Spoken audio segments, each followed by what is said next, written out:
Okay, good morning everybody, and you are very welcome to this special event on EU in Education and Exchange. My name is Emma Murta. I will be your moderator for today. I'm the European Programmes Manager with the WHEEL, which is the National Association for Charities, Community Voluntary Groups and Social Enterprises. The WHEEL is coordinating this event on behalf of the European Parliament Liaison Office and the European Commission representation in Ireland, both of which play a really vital role in connecting Ireland to the EU policy that impacts our everyday lives and in promoting active participation in EU democracy. This is a goal that is very much shared by EU programmes at the WHEEL, where we aim to promote Irish community involvement in EU programmes and policy.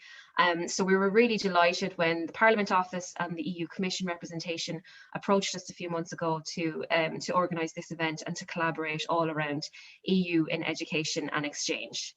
The Erasmus programme that many of you will be familiar with is really the main vehicle for this in Europe.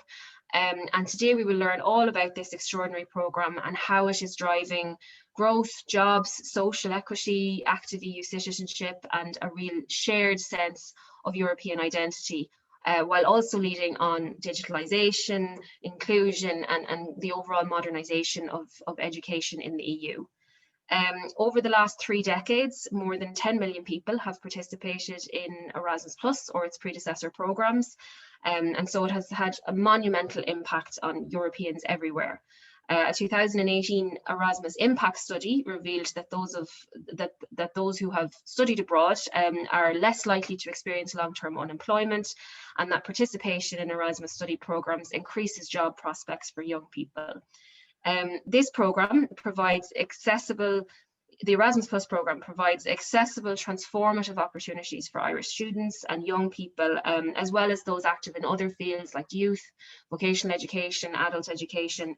And we are lucky in Ireland to really have fantastic contact points and agencies driving EU participation in various programmes, including Lergas and the Higher Education Authority, who we'll hear from today. And yet, Irish students, young people and learners are not fully engaging in the opportunities available. And so this is what we're going to explore today and hopefully open some minds to what is available and how we can make the most of these opportunities. I want to really thank all of you for being here today for this special event, and especially the European Parliament Ambassador Schools who are joining us from classrooms around the country today. Participants are invited to say hello in the chat box there. Let us know who you are and where you're tuning in from today. And we'd also encourage you to join the conversation on Twitter using the hashtag EUANDEDUCATION. We will have time for some questions later on during our panel. But for now, let's just have a quick look at our agenda for today. So Deirdre Clune, MEP, has very kindly agreed to kick off our session today with a short keynote address. After that, we have Jerry O'Sullivan, Head of International Education at the Higher Education Authority, to share some insights on Ireland's engagement in EU education programmes. Then we have our panel. So we have Giorgio Guazzuyi Marini, Deputy Head of the Erasmus Plus Unit in DG Education and Culture, Deirdre Finlay of Lergas, the national agency for several Erasmus Plus strands in Ireland, and Niamh Lynch, a Trinity student who completed her Erasmus year and is now Vice President of the Irish branch of the Erasmus Student Network. However, before we get started on all of that, I wanted to play a short video from Minister of State for Skills and Further Education, Niall Collins, who couldn't join us today, but wanted to send us his best wishes for this event. So I'll go ahead and play that now. Good morning. I'm Niall Collins, Minister of State in our new Department of Further and Higher Education. It's a new Department of State which is dedicated to the whole area of further education, higher education, research, science and innovation. It's a very exciting time to be in this department because there are so many moving parts to it, and really contributing to learning is of vital importance. So I want to wish yourselves well today in your deliberations. I'd like to thank the European Parliament Liaison Office, the European Commission representation in Ireland, and of course the Wheel for organising today's event and discussion. And just to reinforce the message that Ireland fully supports the ongoing work in our education relationship with the European Union. It's of vital importance.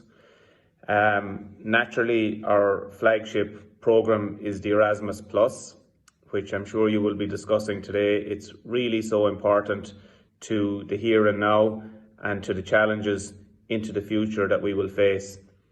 The fact that 62,000 people have already engaged in the Erasmus Plus programme and have upskilled and benefited themselves, and by extension our country and our economy, is a testament to everybody who's involved and shows the importance and the significance of it, because we face so many challenges, not least with Brexit, but with the whole wider globalisation agenda which is ongoing. So the government and this department are committed to continuing our support for these programmes.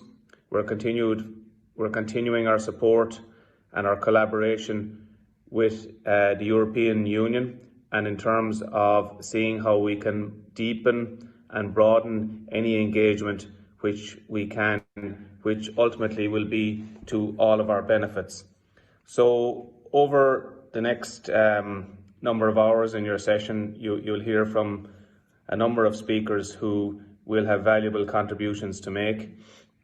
But just from my part as a minister in this new department, which is solely dedicated to the space between secondary school and the workplace and preparing people to enter our labour force and to prepare people for their careers, I want to wish you well on my own behalf and on behalf of Minister Harris, of course, and indeed the government.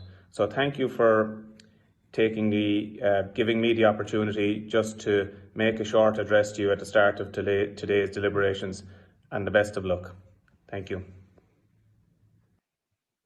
Great, and a big thanks to Minister Collins for that lovely message, and it certainly is really heartening to hear about the commitment that government has to collaborating and aligning with EU programmes in education.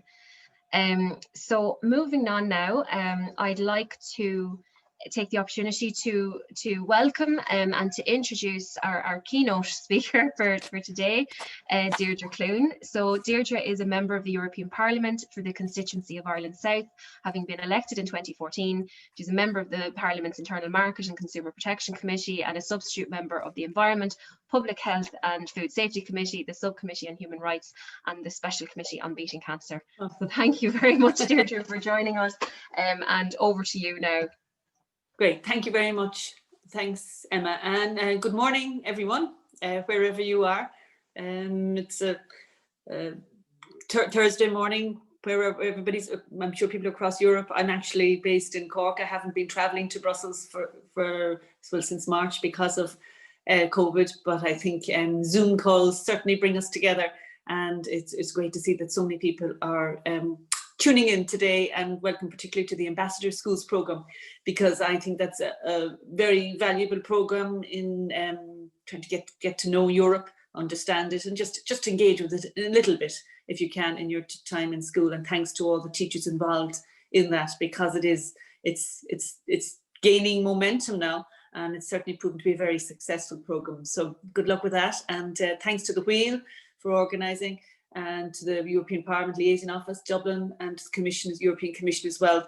It's great to have this opportunity to focus on one item, a very important item, education, and the role that the European Union plays in education. And certainly Erasmus, has been said by previous speakers, by Minister Niall Collins there, is one of the most successful programmes of the European Union. It's been in place for over 30 years now, give great opportunity to travel, to gain new experiences and to broaden horizons, apart from the education value, which is really, really important. And when it started out first in the 1980s, only about 3,000 students benefited from it or used it or partake in the scheme. And when you think of it at that time, you know how difficult travel would have been. We didn't have, well, hopefully we'll get back to it, but Ryanair, EasyJet, flights that you can get easily across Europe, and Interrail, all that has changed so much. So they were very brave at that time, heading up to engage in their education in another country, different culture. But it's grown and grown from that time, and to become a very successful program, providing, and you're going to engage in it, I know, this morning, the opportunities to study, traineeships, apprenticeships, and higher education in the vocational education sector as well. And it's you know, originally it was 11 countries, and now it's up to 32 countries engaging in it, and of course all the European member states. So it's great, and you know, it's an opportunity not for students, but for teachers, for staff, and for trainees, and for volunteers as well, which is a very important aspect of the program. So and you know, what strikes me about it is that there's not many Irish students, not as many as we could, availing of it. Maybe that's down to lack of knowledge or uncertainty what it is. And it's also, I think, the fact that we don't engage as much with Europe as other countries because of our geographical isolation. We're, you know, that step further away, and it makes it more difficult, maybe not as open to European studies or to availing of and interacting with what we call the European project. So from that point of view, I think it would be great if we had more Irish participants, because you know, we need as a nation to engage more in Europe, to talk to our neighbours, and to understand their different cultures, their different backgrounds. In many ways we're the same, and we do have our differences, which makes us special, I think. So it's from that, so it would be good if we could see more Irish engaging in it, and I'm sure Jerry will expand on that in his contribution. So Europe doesn't really have a role in education, as has been said. It's a matter for the member states, very important matter, but it does. So through the Erasmus program, it's able to coordinate a response and engage with students, particularly to learn and to develop, to benefit from training in other European countries. So I know that that's been mentioned already. The Commission in May 2018 published its program for the next Erasmus, which will be with at the moment engaging in budget discussions in Europe. We have funding programs over 7 years, so the next round of programs will be 2021 to 2027. That's next year, or it's less than a month now. 2021 will engage, so it's going to. So the next program is intended to contribute to the European education area, and we look at the whole area to 2025 as well, to promote mobility and to consolidate. But we want to consolidate and reinforce the European identity. We are Europeans. People say to me, "Oh, you're going over to Europe for your work." We are in Europe. I am in Europe. We all are in Europe. Ireland is part of Europe. I think in our psyche, we need to kind of absorb that. So the next program will be focused on more European identity and integration and understanding, as I say, of our neighbours and what they're at. So it'll be supporting language learning, development of digital skills, which is becoming more and more important. And I know that word can kind of be a turn off of people. We all use digital item. We're all on a digital and a screen at the moment. We're engaging digitally with our phones. So, you know, it's going to become more important for the next, for the world that all those young people are going to be working in and engaging in. So, you know, there's a whole new knowledge area that's going to require training and understanding. And the whole area of climate change as well is something that's going to have to be ingrained and incorporated into our education. So by traveling and by engaging in the Erasmus program, there's an opportunity to learn more about this. I've been asked to mention about funding, and I have slightly touched on it. The MFF, the multi-financial framework, is due to be agreed. It's not agreed yet, and we're running out of time because of COVID and the necessary funding to address that. There was a proposal to cut that in July. However, the European Parliament objected strongly to cutting Erasmus, because we understand the value of it. It's a very, very valuable for today, but also in the future, if we're to build relationships with our European neighbours and to understand them and to create Europeans that can work together. So it's not just an isolated educational instrument, it has a broader appeal and a broader value. So we were very strong on that, and it's just this week it has been agreed that the programme would be, funding to that area would be extended. So we're yet to see the detail of how that filters through. So I would say budget negotiations are still a little bit up in the air at present, but there's been a pushback against any cut in the Erasmus budget because of its importance, particularly now when we see Brexit and a very strong European country and player leaving. So, you know, European identity and creating that European identity is really, really important, and we need to keep it and make sure it's not that the funding isn't cut. So we look forward to hopefully an agreement before the end of this month, and that along with Brexit on the budgetary programme.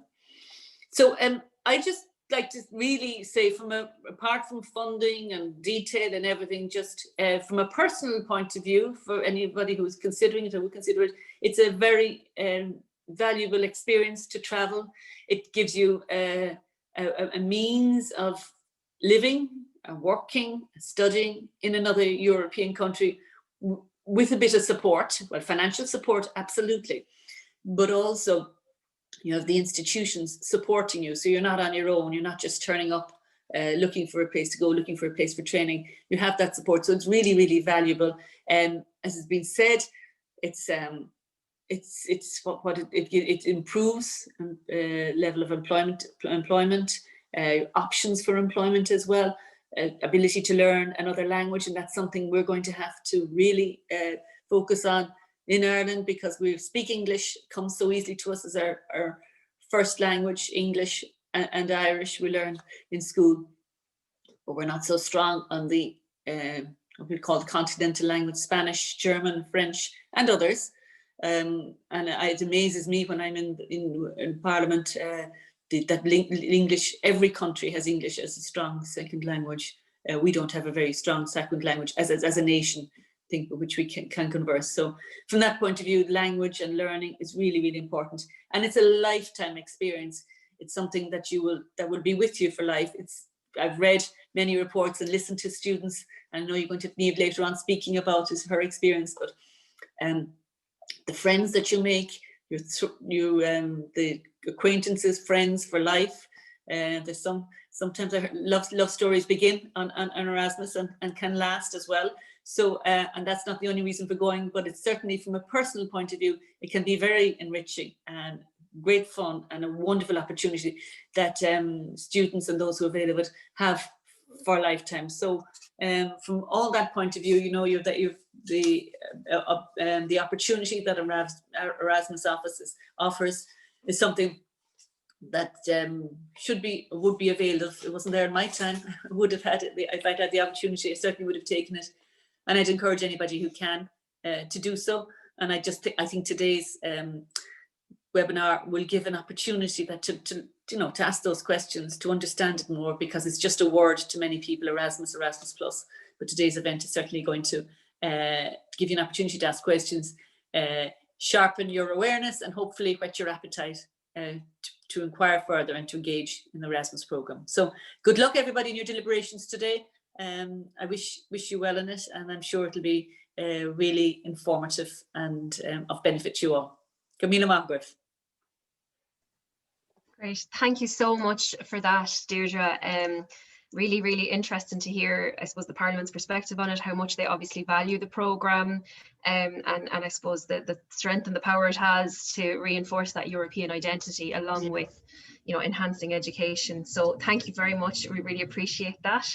Thank you, Emma. And yes, so we're looking forward to the rest of the session now, and we'll move on to our next speaker. So our next speaker is Jerry O'Sullivan. He's the head of the international programs at the Higher Education Authority, which leads the strategic development of the higher education research system in Ireland.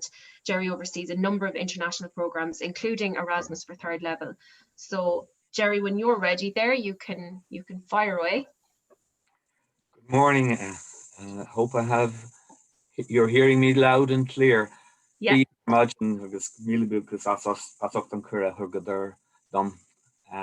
you very much, Emma, and thank you to the Wheel for inviting me to this morning's presentation.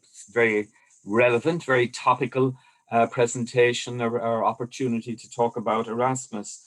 You mentioned at the outset there are huge challenges, huge opportunities for education in this area, and the expectations are high.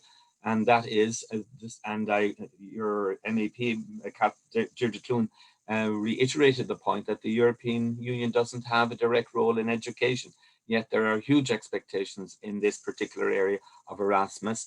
And there are developments that are happening on the European stage. I think that may well change that in the coming years. I hope to talk today a little bit about the basic who, when, where, and what of Erasmus. And I won't dwell too long on some of the slides so that maybe I can allow greater time for the attendees in a huge audience this morning who might like to ask some questions. But as Deirdre said, the Erasmus program began in 1987, and from the outset, Ireland has had a connection with it. We were one of those first countries to take part in the program, and it was introduced during the tenure of an Irish commissioner, Peter Sutherland, albeit that it wasn't his particular idea, but he was very supportive and anxious and keen to ensure that this activity would get across the line. And it didn't get across the line that easily in its first years. You might be surprised to know there were considerable objections across European states at that time, but it made it. And its most known facts are the fact that it supports mobility of students and staff across the member states of the Union and some others as well. And it provides for a period of study in a university in a member state. And it also provides opportunities for people to work in European companies and so on. Coming down the track, though, there are significant changes in the new program, which is, of course, paused at the moment while the impasse between the UK and the European Union struggles to reach a finality, and hopefully that will reach a positive conclusion by the end of the week, albeit that the deadline has been shifted a few times in the course of the last number of months, and it wouldn't be beyond the bounds of possibility that it could get moved again.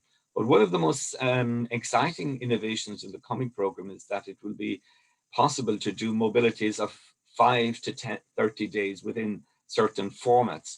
That, I think, will have a significant impact on Irish participation, which is growing, but the budget, of course, is not adequate to support everybody that might like to go. And we are again addressing some of the barriers to inclusion, which is a key feature of the next program. And we do that in our role as a European national agency. And like Lergus, there are two, our sister and national agency, there are two agencies in Ireland. And the difference is we look after the higher education space and Lergus look after the other areas across the various different education and training sectors. And that isn't uncommon in most other European countries where there are those additional agencies to address the needs of the sectors. One thing I would like to get across immediately is that all our higher education institutions in the country, publicly and privately funded, are in the program. But what isn't certain, of course, is that every educational course, every degree program is in the a particular activity. But that is something that you need to address and establish in the institutions that you would like to attend when it comes to you filling out your CAO form in whatever format the admission to higher education will be in the coming year, given that we had a very different model, not based exactly on Leaving Cert results this year. And given the time that that's ahead of us, it again could be the possibility that the model used this year will be the model used next year, unless we have exited the pandemic by the coming summer. As Deirdre said, over 60,000 and staff have gone from Ireland. 100,000 people have come in, and we were on track in this year to reach about 4,500, but that has been decimated because of COVID. And our return to kind of normal figures, I expect, will be delayed in the coming year as well, as we're still suffering from the impact of the pandemic. We are still in a pandemic which has been in place since 12th of March this year and shows no immediate signs of being lifted. Barriers to or discouraging international travel is very much the norm at the moment, as we know, for this Christmas period even. And again, it will take some time for that to actually change. But one positive thing that we have uncovered in recent times, though, is that there's a greater level of equity in the participation in the program. We have topped up the normal monthly grants for students on the higher education grant offered and provided by SUSI, so that nearly now 20% of those that go abroad are on that grant. So if you think that maybe the financial barrier is too much for you, I would remind you that I like to remind you that we are addressing the issue and topping up the support for grant holders, so that roughly now a student on a SUSI grant will get about €500 to go to one of the European destinations.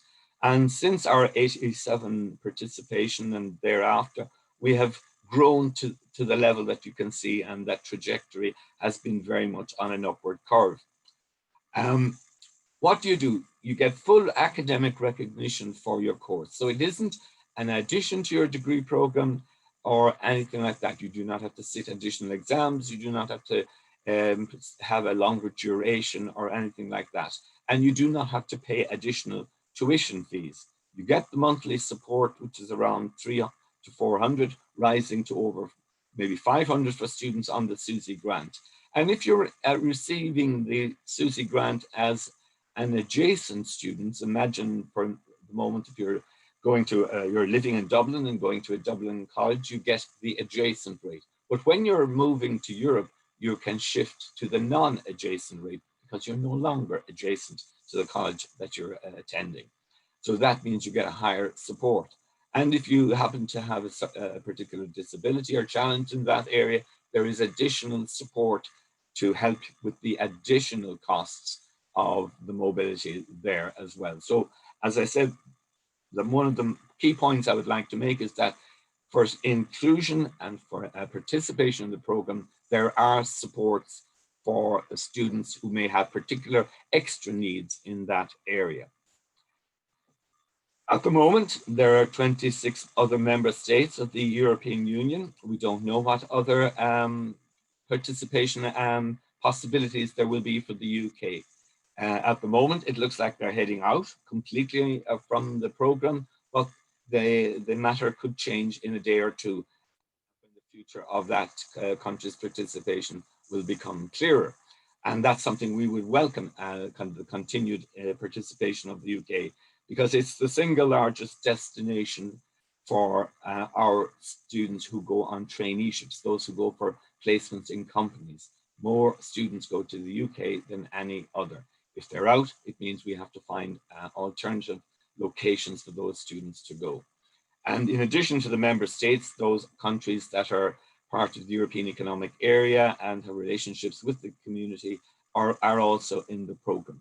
The rest of the world is also in the Erasmus program, but it's a very different model, but a very well supported model. The funding for that is different and it's greater. But colleges in Ireland have to compete for the various funding budgets. The world is drawn into different regions and there are possibilities to go elsewhere. but it is not the same model as has been built up over the 30-odd years with the rest of Europe.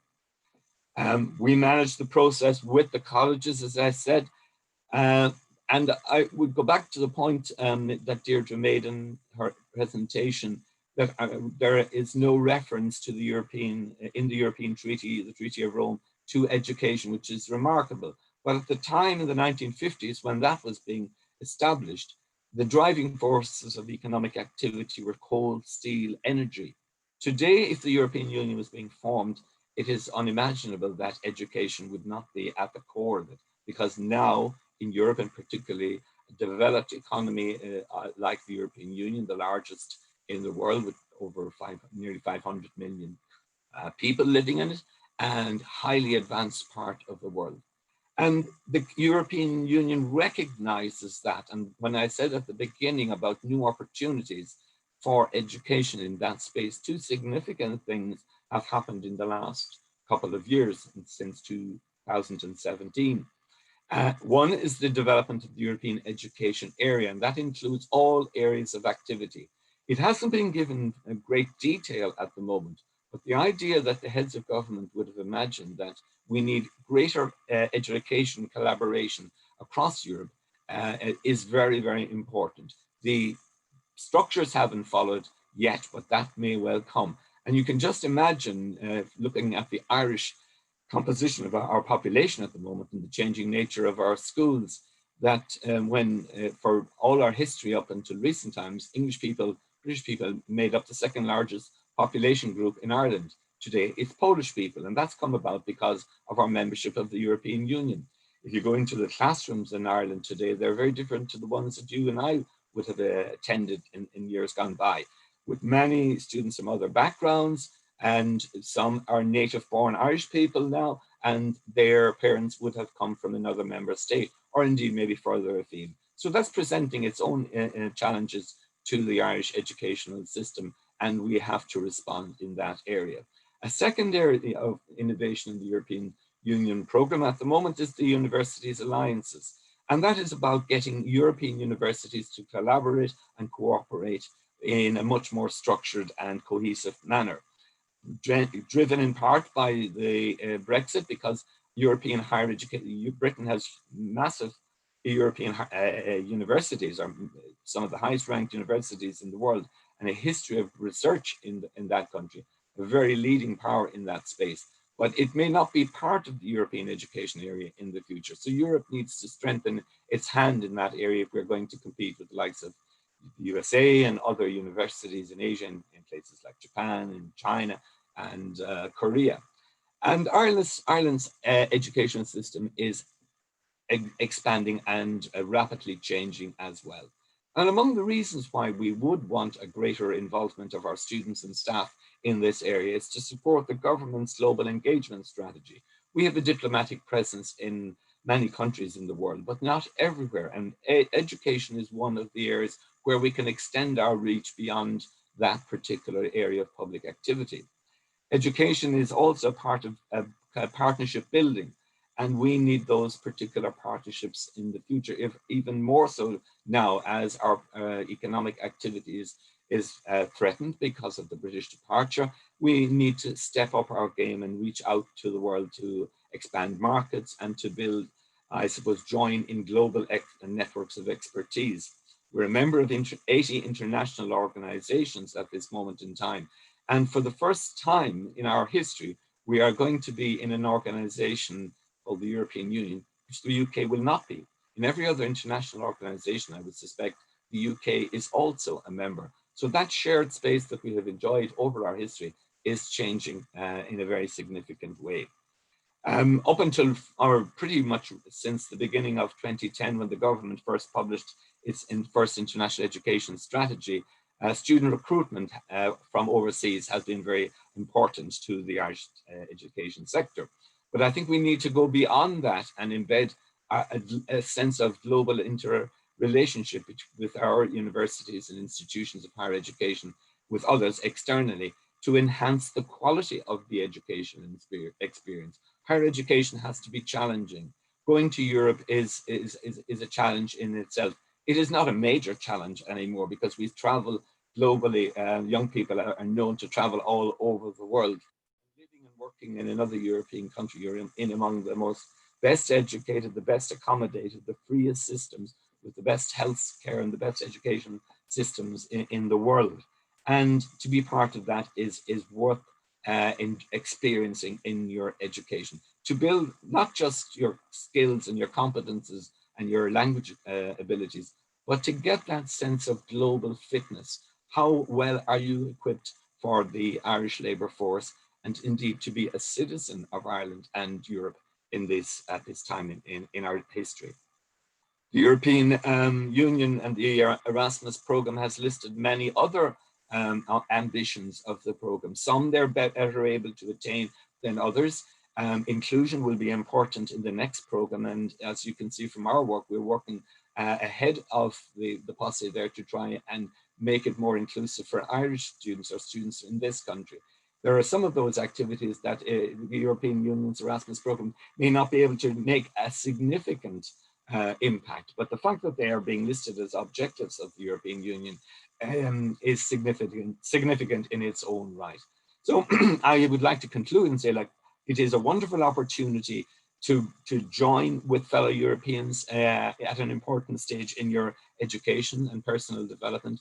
It brings added skills to your CV when you go looking for a job. It is about empowering you as a citizen of Europe as well, and sharing that and contributing to it when you are a student in another country with students from all over Europe and indeed further afield as well. But it is also, I think, about bringing a sense of what we are good at in this country to the greater knowledge of the wider world. And I think we will continue to do so in the future, and support from Europe and indeed at the national level from Ireland will be needed in order to make that happen. So, thank you very much for listening to me, and I hope I'll be able to answer any of your questions that you may wish to pop. Thank you, Emma. Thank you very much, Jerry. We'll come back to questions at the end of our panel. So yeah, there'll be plenty of time for questions later, but thank you very much for your input there and such an excellent oversight of the opportunities and the objectives of the programme within Ireland. So Jerry, I'll ask you if you can stop share your screen there, because I just have a short I suppose to contextualize what you spoke about and to bring it down to a more individual level, we thought it would be nice to share this kind of short video that was created by the European Parliament. It tells the story of Pascal, who was from France and who spent a year in Ireland during the very first Erasmus exchange. And I suppose this was in the 1980s, and I suppose the impact that has had on shaping his life. So it might, tie together what Jerry spoke about there in terms of the objectives and the opportunities and what's being done at higher education, and I suppose to the personal impact that it has. So I'll play that for you now. Yeah.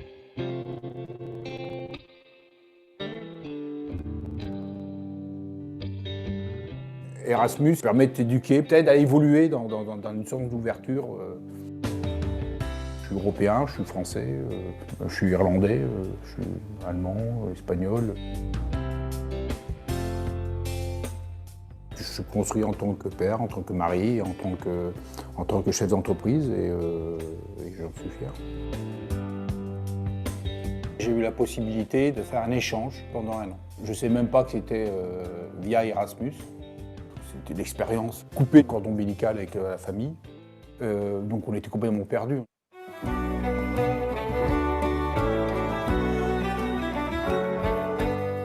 Erasmus aussi, l'intérêt, c'est voir ce que c'est une autre vie, un autre pays, une autre culture. En 88, on n'était pas des gens on n'était pas des grands voyageurs. On n'aurait jamais pensé partir une génération plus loin, c'est dans la culture, quoi. He suggested bringing the coal, because we'd coal outside for the fire, and in exchange he wanted to be invited to dinner. That's how we met. J'ai eu la chance, j'ai rencontré ma femme à ce moment-là, donc J'ai eu la chance, c'est qu'elle m'a suivi derrière et qu'au bout de 15 ans en France, on est revenu en Irlande, on ramène toute la famille, femme, enfant, le chien, et on repart autre part.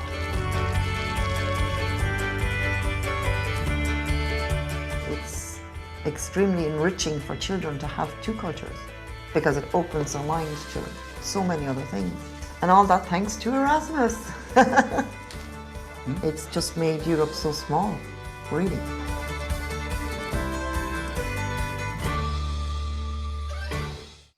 Great. Okay, so look, I think that's a really lovely story, and I think again just kind of really demonstrates the impact that these kind of experiences can have on people's lives.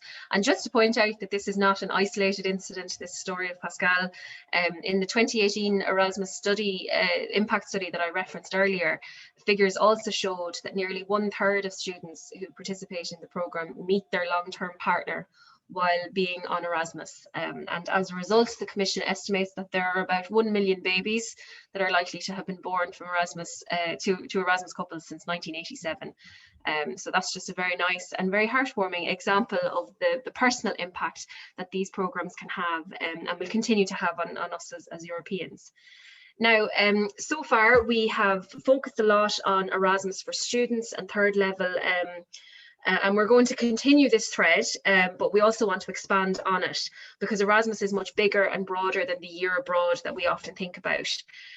We are coming up to our panel now, where we will have a student representatives who will tell us about our experience of the traditional Erasmus year, but we also have a representative from the Commission DG for Education and Culture, and a representative from the National Agency for Erasmus Plus in Ireland, Lergus, to comment on the wider policy context, rationale and objectives of the programme, and to demonstrate the opportunities beyond what we might automatically think of when we think of the Erasmus programme.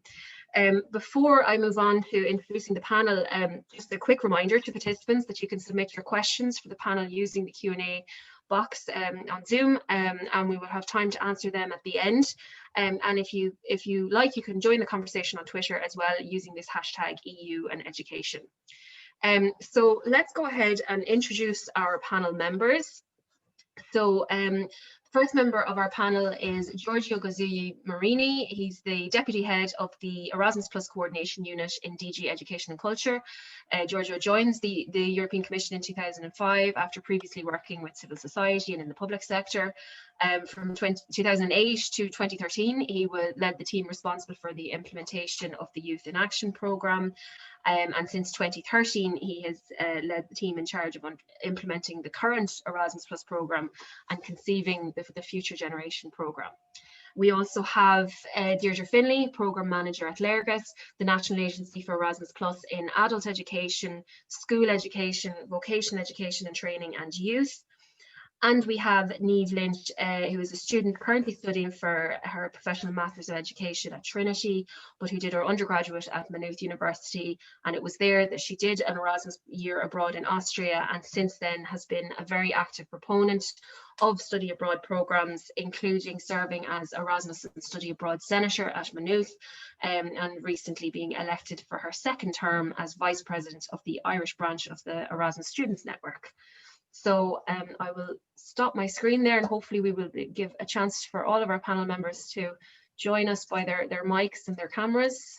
Great, I can see people popping up. That's excellent. So hi everybody and welcome. You're very welcome to be here. So I just want to sincerely thank all of you for joining us, and I might just start with Niamh, again, just to kind of continue to contextualize this in a more individual way, the impact that this programme can have. Maybe you can tell us a little bit about your experience. What made you decide to do it? What impact has it had on your life since? So over to you, Niamh. So hi everyone, I'm Niamh. I'm coming from Offaly, very exotic, but I went on my Erasmus about 2 years ago now to Graz in Austria, so it's in southern Austria, somewhere I never thought I'd end up in. So I guess for me, I've been thinking about Erasmus the last few days, and I have to say, you're really killing me, because I had a bit of a tear this morning. I was thinking of my friends that I made on Erasmus, and I actually did message them to say how much I'm missing them recently because of the work I've been doing. But I have to say, for me, I didn't feel ready to finish college. So in my second year, I got the big question: do you want to go on Erasmus? Do you want to go into final year? And I seen final year, and I was like, oh, I don't know. I don't think I'm ready to finish and go out into the big bad world. So I had a little look into the Erasmus, and I have to say, Maynooth University's international office were fantastic.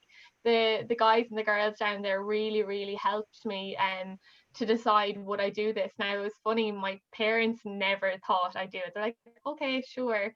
And then I booked the flight and I was gone. But for me, I'm the type of person who just like jumps at an opportunity, and I was like, do you know what, if it's there, I'm going to take it and I'm going to go with it. And it's the best thing I've ever done, because here I am today, I'm speaking to you with some amazing speakers, and I'm actually kind of like shell shocked. I'm like, oh look, little old me, and all these other big speakers around me. So it has really shaped the person I am today, and I'm much more confident because of it.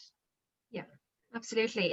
So yeah, I think that it's really valuable for people listening in today to kind of hear, though, that you were just an individual who just took an interest in something and decided to do it, and that it's had such a kind of long impact on your life.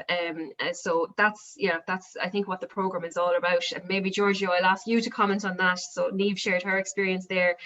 Is this the kind of thing that the Commission have in mind with a program like Erasmus Plus? Like what is the objective of it, and what's the value in investing in a program like Erasmus Plus from a Commission perspective? Yes, well, hi Emma, and hi everyone from cloudy Brussels. But I think the weather is almost like the same in Ireland as well. No, well, definitely. I think the program, it has been said also by Jerry, by the way, also hi Jerry, and then other speakers. The program is definitely a great opportunity for young people, and not only for young people to really carry out important experiences, very significant experiences for their life.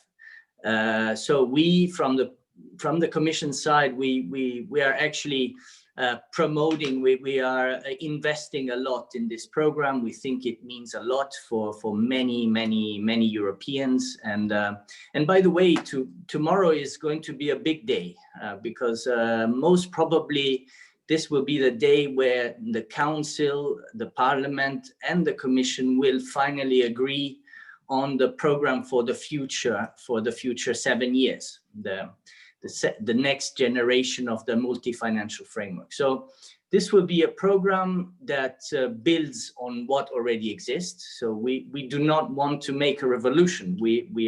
Our motto is more evolution, not revolution. So many of the opportunities that are now already offered under the program, and Jerry highlighted very well, provided some of the examples of the opportunities that are offered, they will remain. So mobility is what is most known by everyone, going abroad to study, to get to do a traineeship, or simply to meet, to have a non-formal learning experience. These are all elements that will remain. Erasmus is not only mobility, it's also about a lot of opportunities for organizations and institutions to cooperate, to develop networks, but also to come up with new learning methods, ideas that at the end they all benefit also young people, students, adult learners in general. But the idea is that the future program will have something also new, and there will be something more. First of all, the budget. We plan to have almost 26.5 billion euros for the next 7 years. This is a very important increase, almost doubling the budget of the current 7 years. So this will mean many more opportunities for Europeans to go abroad and learn and do these fantastic experiences. The other element is that we actually would like to boost a lot the elements of inclusiveness. We would like the program to become more accessible to Europeans. So perhaps offering not only the opportunities for students in higher education, the program already offers much more, but to boost and invest more, for example, in opportunities for pupils in secondary or even in primary school. This as a way to also, as Jerry was saying, also to break the barrier, to give a taste of Europe, to help young people at a younger age also to have a little taste of going abroad and understand that this is not something scary, it's not something that is difficult to do, because obviously it's Erasmus. It is a way also, there is an accompanying by institutions, by organizations who help the person to be protected when carrying out this experience. So I will just finish that because I think it's more of an interaction with my first input. But the other important element, and I might come back to that, is that the program, in our view, should also be able to tackle the challenges of our next the future. And so it's a program that is supposed to become more digital, more green, paying more attention to sustainability, and I said it before, more inclusive, more accessible with different formats. Great. Thank you, Giorgio. And we will indeed come back to you because there's already questions popping up that I'll be asking you about. But just to come to Deirdre as well, Deirdre, Giorgio kind of touched on it there, that the programme, we've talked a lot about higher education, and a lot of people, when they think of Erasmus, think solely of higher education, but it's way broader than that. As Giorgio said, we have adult education, vocational education, training, and others as well. So maybe you can comment about that from a Lergas perspective. I suppose, what are the opportunities that are available under the strands of the programme that are managed at Lergas? What kind of opportunities are available that our listeners might be interested in? Oh, well, good morning. Thanks, everyone. My name is Deirdre. I'm from Lergas, and Lergas is the national agency for Erasmus Plus, as well as Jerry at the HEA.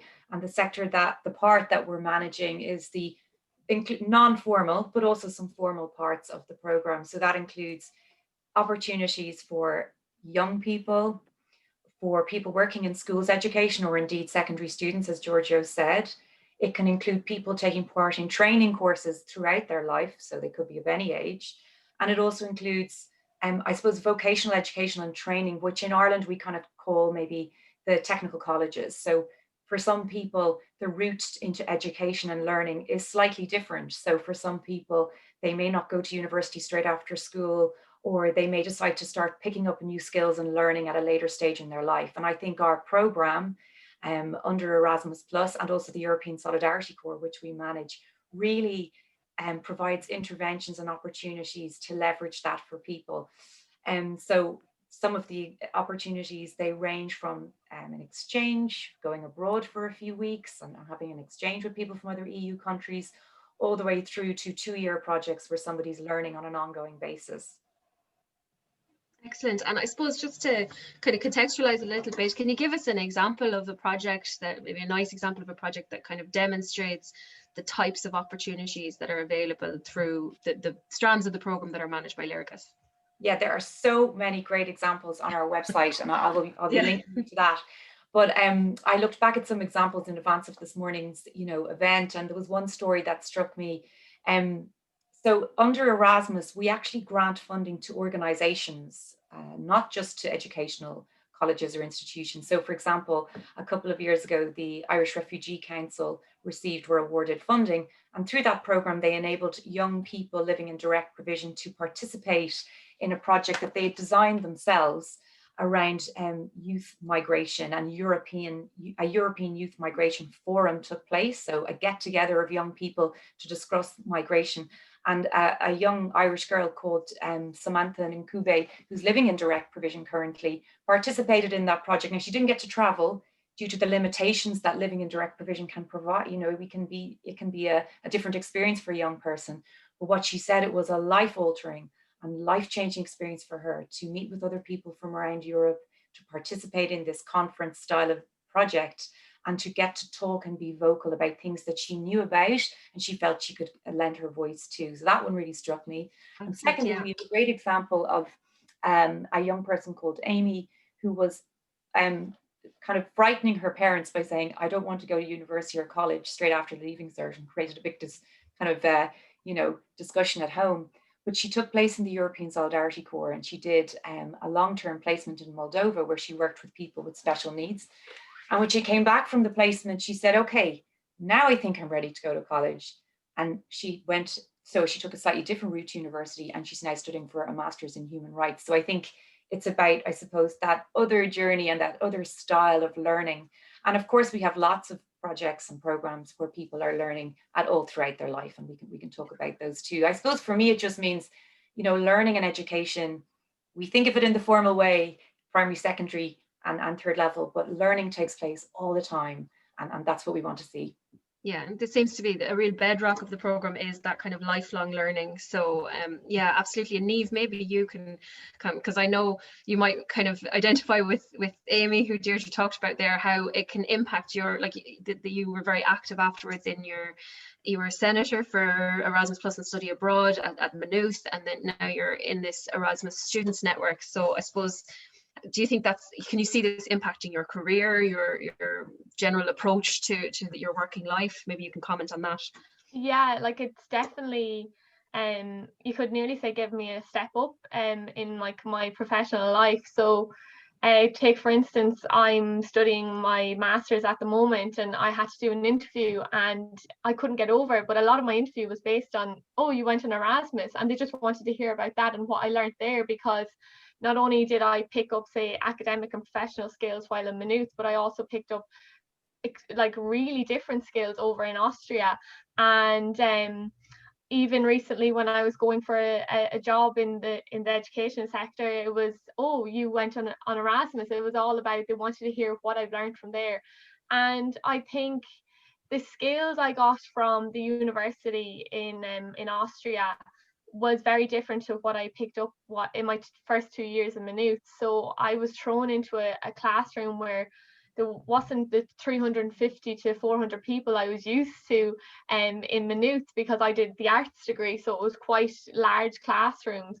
Whereas over in Austria, I was walking into a classroom of 20 to 30 people, and I was like, wow, I was like, I'm a bit overwhelmed, and I have to actually take part and speak. And you know, I felt like I was also like maybe the elephant in the room, because I was the Erasmus student, I was the native English speaker, but wow, everybody was so welcoming, and I really gained like a lot. And I found when I went back home from my final year in Maynooth, my grades actually got so much better, because I felt like I wasn't as afraid to say speak up to my lecturer after a class. I went up and I start building a relationship with my lecturers, and I was not afraid to take part in like group work and stuff. I was much more like confident in my academics. And then that's after coming twofold to my professional life now, and I feel like I'm very active, as you said, now with Erasmus, because I think I have that to thank for. So I'm with, like I said, with ESN, the Erasmus Student Network, which is a network that is all around Europe, and we're in 43 countries, and it's based in Brussels. But it's been amazing, and I want to continue my work with Erasmus and with the ESN for years to come, because I think it's so important, and I cannot express it enough to people here. And I say you just need to go do it to understand what I'm trying to say. Yeah, absolutely. I think that there's, you know, there you can quantify in some ways, I suppose, the academic results of it, but what's a lot harder to quantify and express is the personal impact that it has on your confidence, on your opening your mind up to opportunities there. And with that, we do have a question for Jerry, which I'll come back to, but Georgia, I might just ask you to comment there, both I suppose we've looked at the personal side of it and the impact it can have on a person's career and education. And then from Deirdre, the real scope of opportunities that are available way beyond, if Niamh is interested in having experienced this Erasmus program, there's a whole world beyond that she can still continue to be involved in and can continue to benefit from. Can you tell us, we are coming up to our next framework and everything, and you might have kind of mentioned a couple of these, but maybe you can tell us a bit more about what are the priorities for the next framework from 2021. I mean, you mentioned inclusivity obviously is very important, digitalization given the year that we've had with the pandemic, but what can we expect to see being the big priorities in the next generation of the program?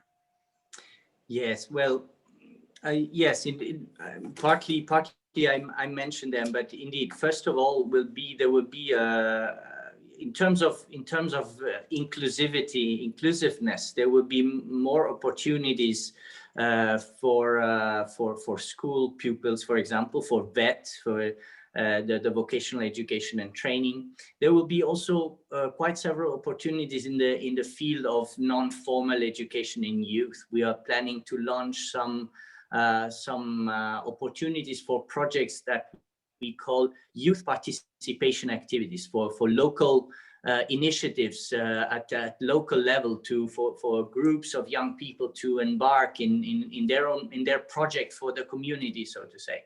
There will be also some important novelties.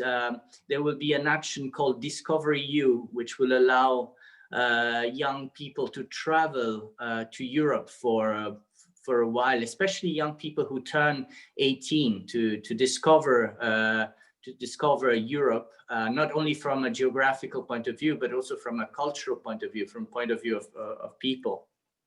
And then we will invest more importantly in some important initiatives that are aimed to bring cooperation between universities and VET providers at another scale. So the European universities, the idea is to have universities that get together from different countries. They become as a single university with integrated programs, with the possibility for students who enroll in one of the branch of this university also to carry out study periods in the other, let's say, the branches in the other countries. This is something very, very very important. And then the element of the digital. I know that there is a quote from Kennedy that sometimes is misused, that the word Chinese the Chinese word for crisis means opportunity. Maybe this is not true, but I like to believe that, in the sense that in a moment of crisis, there's also the opportunity to think about new things, new ways to cooperate, new ways to behave. And this is also very important for digital. So the program is supposed to be a program that will offer opportunities for virtual cooperation. We would like to put in place platforms for already they exist, but also to reinforce them, the platforms for teachers, for youth workers, for organizations working with adults to cooperate also virtually and to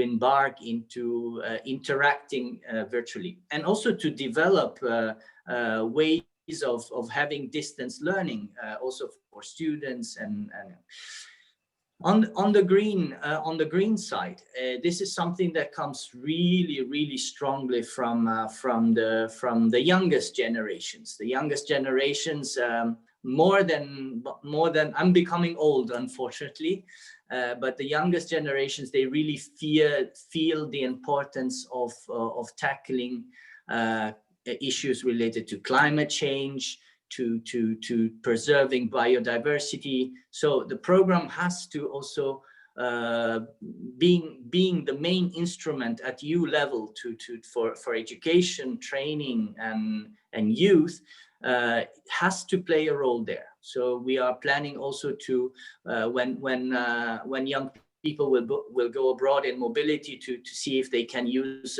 more green means of transport. For Ireland, it could be problematic. We don't ask all Irish students to take a boat, but still, I think it's important that there is an idea of how to reflect a more green, sustainable method in carrying out projects and activities. Well, this is the these are the some of the highlights. There is much more, but I don't want to be so boring and then speak too much. Well, maybe I might ask you a question while I'm talking to you now. That we had one from Giovanni Zaccaroni from the Brexit Institute at DCU, Dublin City University. He would like to know that if you think that the timeline of the work programme for the Erasmus Plus programme will be affected by budget negotiations, and in particular, if you can give more information about the timeline for the Jean Monnet programme call, and yeah, maybe anything they have to mention on that. Yes, this is a good question, and well, I must say I'm now being very positive by the fact that perhaps tomorrow there will be an agreement on the future program. But it's true, as it was said also this morning, that the COVID pandemic and also the discussions around the budget, the general budget of the EU for the next 7 years, has in a way delayed the adoption of the program for the next 7 years. So there are some delays, and we hope that once there will be an agreement, so hopefully tomorrow, then the annual work program for 2021 can be adopted rather soon. There are internal processes, so we hope by the end of the year or at the latest beginning of January. Okay. This means that it will. We hoped as a Commission that it would be a much smoother transition between this current program and the future. There will still be some difficulties, that some calls will be published, but with I would say shorter time than we hoped for applicants to put forward their bids and their proposals. So unfortunately, it's not really from the Commission side, from DGX side, it's nothing we can avoid, because it's really linked to the general discussions on the adoption of the EU budget. Okay. All right, thank you very much for that, Giorgio. And just Jerry, there was one question that came in for you here. While we have you, we can ask you it. So, the European University Alliances will form a part of Key Action 2 in the new Erasmus, and is seen by the Commission to be a core driver in how the European Commission transformation agenda for universities is implemented. So, however, it is also part of Horizon Europe and the transformation agenda there, and as part of a revitalised European research area. How can we prepare nationally, not just at university, to avail of opportunities within higher education for this? Can you answer that? Well, it's a very long question. I'll try and answer it in a specific way, in a general way. I mean, if ever we doubted that Ireland wasn't, that international activities and international collaborations were something that we had an option about, well, the last few years have changed that radically. Firstly, we're in a global pandemic, a global pandemic that has been designated by an international organization, the WHO. Our information as to how we handle that is guided by a European Centre for Disease Control. Our inward and outward mobility from the country is guided by activity and rules and regulations in that area. And our membership of the European Union is being challenged by virtue of the fact that the UK is leaving. So it impacts on us more acutely than any other member state. So Ireland is involved and part of the global community, and international education isn't really, I don't believe specifically in that term. There's just education, and education knowledge is global, and we have to connect with it. There is our universities and institutes of technology, which will soon be technological universities. Some of that has already happened. They are guided by global performance as well. We have thousands of students from all over the world studying in our institutions, and more of our own students are beginning to go abroad. Finance is a problem. Our status or our existence as an island presents a challenge, and our poor command of a second language. We are a part of a single labour market. There are no undocumented Irish in Europe compared to the United States or in Australia. We can move freely between any of the labour forces there. So our higher education systems, and indeed our education systems from day one, because of what I said earlier on about the changing face of the classroom in Irish schools, is very different than what it used to be. So to be cognizant of that is the first step. To realise that this is a great opportunity for Ireland to contribute, but that also we need to adopt and evolve. Our teachers need to be trained differently because they're teaching different types of children. Our workplace is different because we have to engage and trade internationally. We sell 75% of what we produce overseas. And higher education universities, the word university itself says it all. They are universal. And Europe has to build greater collaborations because research and knowledge in that space, and as well as the learning experience, is key to driving knowledge-based economies like Ireland. The European Universities Alliance is at a very, very early stage of development. And at this moment in time, it would be my opinion that they, in their current formation, they won't change an awful lot. But it's what they may become will be important. How significant the structural relationship between them will be, how seamlessly students maybe from an Irish university can move to a Belgian one, to a Dutch one, to a Polish one, and have that education managed without great difficulty, so that our institutions and our qualifications are recognized. I think it's early days for the Universities Alliances, but it's what they may well become. And I can see only one direction for that. And I think that's towards greater collaboration and greater support nationally and from Europe. Okay, great. Thank you, Jerry. Deirdre, there was just a very practical question for you around, let me just see, can I find it here, around what was meant by technical institutes. I think you referenced that. What was wondering, what does Deirdre mean by technical colleges? Is she referring to post-leaving cert colleges and further education initiatives? Yeah, that's exactly what I'm referring to, and I can give an example. So, for example, the Galway Technical Institute is one of the institutes that engages in Erasmus Plus for quite a significant amount of time. They've sent over 800 of their students on work placements through Erasmus Plus. So that means that the students studying media or certain technical courses have had an opportunity to go to countries like Portugal and Turkey, where they've done 2 to 3 placements. And some of the outcomes from that particular example in Galway was that the students said that they felt more confident in terms of employability. They had learned new skills, as Jerry said, around intercultural learning and language to an extent. And the next kind of follow on from this technical institute that I mentioned, and to answer the question, was that the staff in the Galway Technical Institute have actually begun doing these Erasmus Plus placements too, traveling and exchanging practice of teaching and teaching in that context, because in Ireland, our vocational educational and training system can be somewhat different to some mainland Europe countries. So, yeah. Perfect. Thanks, Deirdre. Look, we're coming up to time, and I just wanted to give, for one thing, all information. Somebody was asking here about whether people would be available to talk to secondary schools. So any of the panelists who would be willing to come in and speak to Irish secondary schools and connect with them, we can include all of that in the follow-up. We'll also include information about Lergas, about the Higher Education Authority, about the Erasmus Students Network, and about the Commission and where people can stay up to date on the new programme, all in our follow-up. So if people have more detailed questions, seeing as we're coming up to time, it'll all be in the follow-up emails, so they'll be able to find out more information.